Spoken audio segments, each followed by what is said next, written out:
What we have, it's interesting, we have entered into the work through the K-12 side, through organizing throughout the country statewide STEM networks that actually look at the issues, the economic development, the workforce potential, and gather up the intent for K-12 to be better at its engagement with its youngsters. From that motivation, creating those kinds of networks, which is called the statewide STEM networks, and finding our footing there, which we have over the last 5 years, and from there actually mapping to the networks that are already established or need to be established, that are part of economic sector networks, trade organizations, community colleges, and so on. What we have found is that everybody says they're in a network or they'd like to be in a network, and what they are is in silos. And you can silo a network as well as siloing anything else. What we're trying to do is to avoid that and to understand what's out there, take those networks, and create a single community of practice. And that everybody belongs, even if your day job or where your heart is in some rural area and in some grassroots endeavor, you know that you're part of a greater. How are you moving now? Because a lot of the conversations at STEMtech have been about college, moving from K-12 to a college pathway that's career ready. Right. What we have said is that if you look at it as discrete entities, then you're just reinforcing the system that's there. If you take a systems engineering approach, you would say, well, what is the intended outcome? How can we back map that?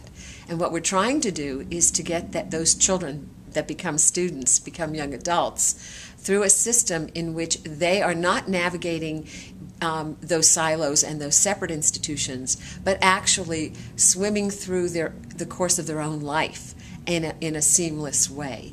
So the fact that it's college or community college, it ought to be part of the discussion of what's happening in primary and secondary. The perfect example of that is early college high school and the dual credit systems, in which there have been a lot of the constraints worked out, systems created, kids enrolled, lots of great credits that are transferable, that are stacking to credentials, that have labor market value, that are giving them high school credit, that are giving them a college credit, giving them the credential in the workplace.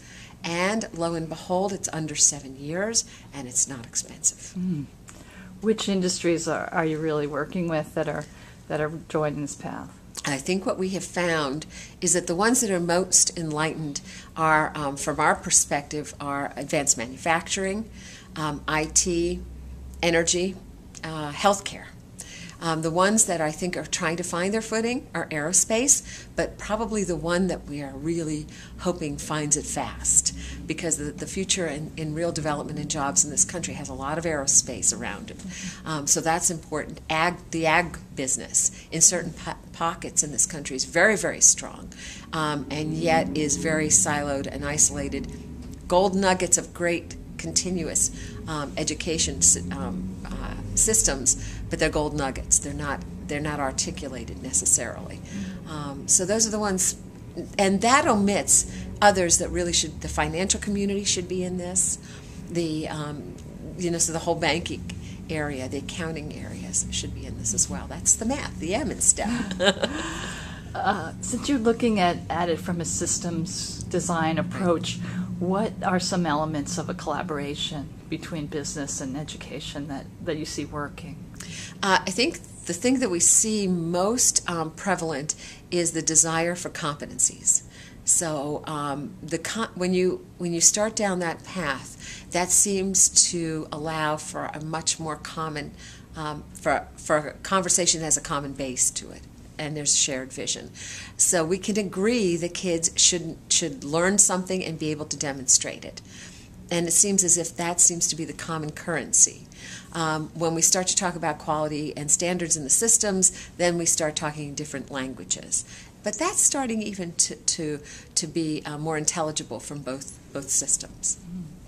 And what about students? Are students a part of designing this new thing? Well, it ties. If kids aren't in it, we're not happy. So we have done our level best about doing that. I would say that we have a way to go. Corporate Voices for Working Families has a whole student group, and we talk about it not being broad enough for all of us, or deep enough, or pervasive in the country. In the end, the kids would probably do an enormously better job of designing this and understanding the constraints and working to create the system than adults doing for those students, or even older adults doing for younger adults. It's better to involve them in their own education and their own world. I don't know who said it, but we wouldn't want to waste a good crisis. It's our feeling that since resources are not plentiful, that everybody has to think about a second, a third time how they spend the resources, how they go for resources, and it actually calls the question about collaboration. We are not a species that likes to collaborate. It's not a natural act for us. But it's a time when there is absolutely no choice. And if that's true, then let's leverage that. Let's talk about network behavior. Let's create systems that are cross-cutting. Let's get out of the silos. Let's talk about transdisciplinary STEM education, which is how does the world work? It's nanobiotechnology. It's not just the discipline of bio or the discipline of physics. And we're very good in the production in those areas, and thinking about that in higher education, very poor across the continuum, even through the businesses and industries and internships and co-ops. That's something that now we have an imperative, and we know that if we're going to continue to grow this vision, we're going to have to be smart about the finances. So from our perspective, it's a great opportunity. And to take advantage of it, leverage it, learn how the resources don't become constraints, and really move those.